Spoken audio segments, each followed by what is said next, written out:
आगे बढ़ते हैं दिन की सबसे बड़ी खबर की तरफ, जो है यूएस की एड। जी हां, यूएस एड की खबर दरअसल ये है कि अमेरिका की मदद से पूरी दुनिया में भारत समेत कई ऐसी योजनाएं, कई ऐसी स्कीम चलती हैं हेल्थ की, शिक्षा की, जिन पर यूएस से एड आती है, यानी कि सहायता आती है और उनको फंड किया जाता है, जिसकी वजह से चलती हैं। अब ये खबर क्या है, पहले मैं खबर बताता हूं, फिर असर अंशुमान जी से इसका समझते हैं।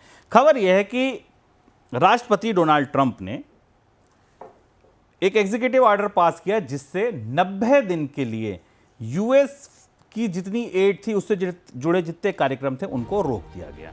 ट्रंप प्रशासन ने सभी कार्यक्रम 90 दिन के लिए रोकने का फैसला लिया। ये कहा कि भाई इसकी पूरी आप समीक्षा कीजिए और इस पूरी समीक्षा के बाद ये तय करेंगे कि इस पर करना क्या है। सारे स्टाफ को, चाहे उनके देश में काम करने वाला हो, चाहे पूरी दुनिया में काम करने वाला हो, उन सबको तत्काल छुट्टी पर भेज दिया।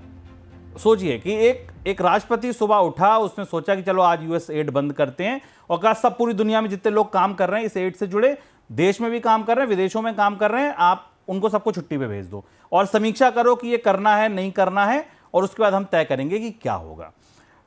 चिंता की बात यह है कि बहुत सारे ऐसे हेल्थ क्लिनिक, बहुत सारी ऐसी बीमारियां जिन पर देशों में काम हो रहा है, गरीब देशों में काम हो रहा है, वो यूएस की एड से चल रहा था, वो एकदम हॉल्ट हो जाएगा।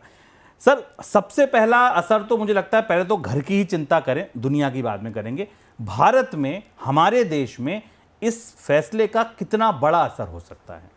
शुभ, में समझना जरूरी है कि यूएस एड अमेरिका का सबसे प्रधान और प्रमुख कार्यक्रम था। करीब करीब 42-43 बिलियन डॉलर की फंडिंग अमेरिका इसके जरिए दुनिया के देशों को करता था, और एक किस्म की द्विपक्षीय सहायता है जो दुनिया के देशों को उनके सामाजिक विकास ढांचे को ठीक करने के लिए हेल्थ और मैटरनल केयर और शिक्षा के लिए दी जाती है। इसके पीछे तमाम ये भी है कि इसके पीछे अमेरिका के अपने राजनीतिक स्वार्थ भी होते हैं। स्वाभाविक सी बात है, क्योंकि बायलैटरल एड्स हैं तो इनके पीछे राजनीतिक स्वार्थ हमेशा से रहते हैं। दुनिया के तमाम देश जो फंडिंग करते हैं किसी दूसरे देश को, उनके अपने राजनीतिक स्वार्थ होते हैं, और ये तमाम इस तरीके के भी आरोप होते हैं कि इसका इस्तेमाल अलग अलग तरीके से राजनीतिक उद्देश्य से किया जाता है।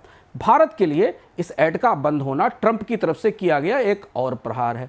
हम 2-3 प्रहार आपसे डिस्कस कर चुके हैं, डॉलर की कमजोरी बता चुके हैं, डिपोर्टेशन शुरू हो चुका है बता चुके हैं, H1B वीज़ा में बदलाव बता चुके हैं, और इंपोर्ट ड्यूटी लगी नहीं लगी इस पर खींचतान चल रही है। भारत में 2021 का आंकड़ा हमारे पास है। भारत में यूएस एड की ने करीब करीब 650 मिलियन के आसपास डॉलर के आसपास की 650 मिलियन डॉलर के आसपास की सहायता यूएस एड से भारत में आती है।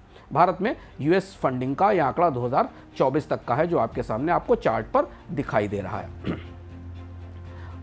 ये आंकड़ा पिछले 2 सालों में इसमें कमी आई है। इसमें सबसे ज़्यादा पैसा आता है करीब करीब हेल्थ केयर सेक्टर को और एजुकेशन के लिए। इसके अलावा सैनिटेशन और सोशल इंफ्रास्ट्रक्चर से जुड़ी हुई राज्यों की योजनाएं, उनके लिए पैसा आता है। अचानक ये फंड बंद हो जाने के बाद अब सरकार की चुनौती होगी कि इन स्कीमों को चलाने के लिए पैसा कहां से दिया जाए। ये सहायता भी उस समय बंद हो रही है जिस समय बजट पे कंस्ट्रेंट्स हैं, बजट पे दबाव हैं। आपने देखा कि बजट में खर्च में कोई बड़ी बढ़ोतरी नहीं हुई है। पर भारत के अलावा, भारत तो धीमे धीमे यूएस एड के प्राप्तकर्ताओं में अब कम हो गया है, क्योंकि भारतीय अर्थव्यवस्था अपने पैरों पर खड़ी है। आज से 25-30 साल पहले, 40 साल पहले इस तरीके की सहायता ज़रूरी मानी जाती थी। अब ये सहायता भारत में सीमित आधार पर आ रही, लेकिन अफ्रीका के देश, सेंट्रल अमेरिका के देश और दुनिया के बहुत सारे गरीब मुल्क या अल्प विकसित मुल्कों में कई सारे बड़े प्रमुख कार्यक्रम और बहुत संवेदनशील कार्यक्रम यूएस एड के जरिए चल रहे हैं, जो तत्काल बंद हो गए हैं। सर, ये हो गई भारत की बात। अब अगर दुनिया की बात करें तो वहां पूरी दुनिया पर इसका क्या असर होगा? दुनिया में जो में 2 दिलचस्प घटनाक्रम दिख रहे हैं। एक तो हमने आपको बताया कि दुनिया के कई सारे देशों में जहां जहां यूएस एड से चलने वाले कार्यक्रम चल रहे हैं, सेंट्रल अमेरिका को करीब 80% हिस्सा मिलता है यूएस एड का। सेंट्रल अमेरिका में एल सल्वाडोर, होंडुरास, ग्वाटेमाला, ये ऐसे देश हैं जिनको यूएस एड की सबसे बड़ा हिस्सा जाता है, और खासतौर से हेल्थ केयर, फूड सिक्योरिटी और पर्यावरण से जुड़े हुए कार्यक्रमों के लिए पैसा जाता है।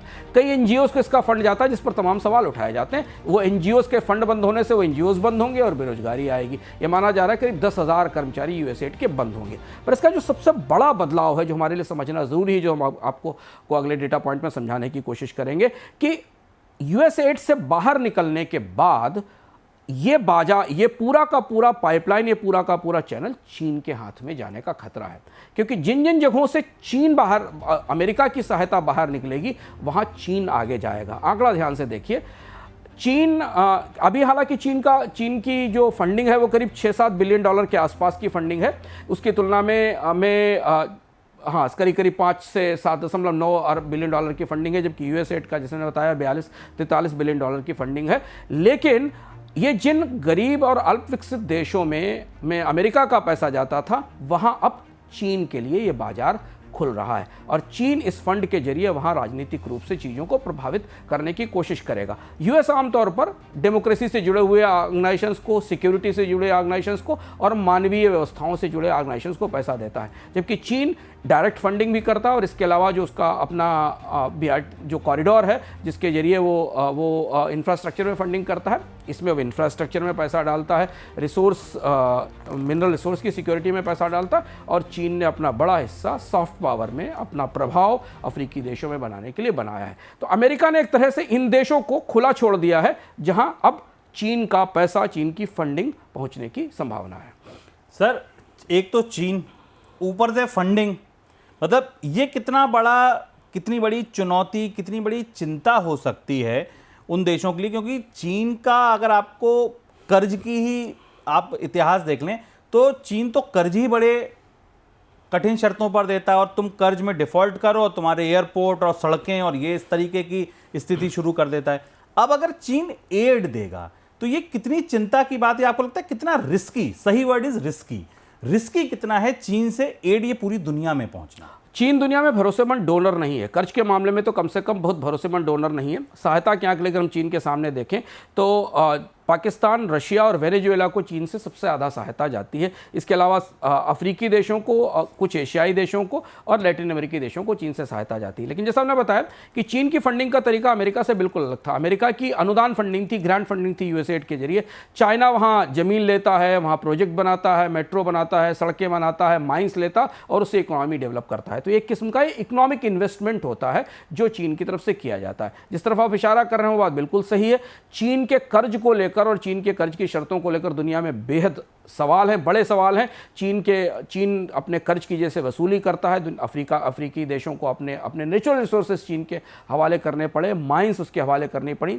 आपको याद होगा G20 की बैठक में भारत की तरफ से जब अध्यक्षता में यह कोशिश की गई थी कि विकासशील देशों को और तीसरी दुनिया के देशों को सॉवरेन डेट से रियायत दिलवाई जाए, और चीन उस डेट में रियायत के लिए अपने डेट में कमी करने को तैयार नहीं हुआ था। ये बात चर्चा में है। तो अमेरिका ने, डोनाल्ड ट्रंप ने इस फैसले के बाद अफ्रीका, लैटिन अमेरिका के तमाम देशों को इस तरफ बढ़ा दिया है कि अब उनकी मजबूरी, तमाम ऐसे देश हैं जिनके खर्चे चलाने के लिए, जिनके जरूरी सामाजिक विकास कार्यक्रम चलाने के लिए भी उनके पास पैसे नहीं है, और वो अब चीन के पास पहुंचेंगे और चीन राजनीतिक रूप से उन जगहों पर अपना प्रभुत्व बनाने की कोशिश करेगा।